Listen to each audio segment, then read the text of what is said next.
This channel does not promote any violent, harmful, or illegal activities. All content provided by this channel is meant for an educational purpose only.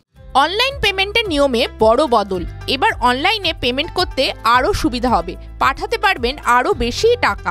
National payments corporation of India UPI ব্যবহারকারীদের জন্য transaction limit অর্থাৎ লেনদেনের সীমা বাড়িয়ে দিয়েছে। 15ই September থেকেই নতুন নিয়ম কার্যকর হয়েছে। যেহেতু অধিকাংশ মানুষই এখন ইউপিআই এ পেমেন্ট করতে স্বচ্ছন্দ, তাই ব্যবহারকারীদের কথা মাথায় রেখেই ট্রানজাকশন লিমিট বাড়িয়ে দেওয়া হয়েছে। 5 লক্ষ টাকা কর দেয় এমন প্রতিষ্ঠানের ইউপিআই পেমেন্টে বিশেষ সুবিধা দেওয়া হবে।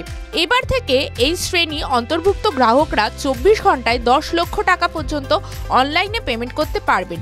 ক্যাপিটাল মার্কেট ও ইন্স্যুরেন্সের ক্ষেত্রে এই সীমা 2 লক্ষ টাকা স্থির করা হয়েছে প্রত্যেকটি ট্রানজাকশনে, অর্থাৎ প্রতি ট্রানজাকশনে সর্বাধিক 2 লক্ষ টাকাই পাঠাতে পারবেন।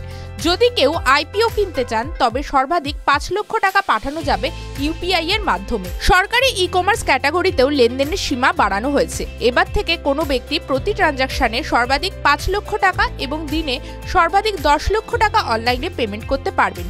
ক্রেডিট কার্ডের ক্ষেত্রেও প্রতি ট্রানজাকশন লিমিট 5 লক্ষ টাকা স্থির করা হয়েছে। দিনে 24 ঘন্টার মধ্যে আপনি সর্বাধিক 6 লক্ষ টাকা খরচ করতে পারবেন ক্রেডিট কার্ডের পেমেন্টে।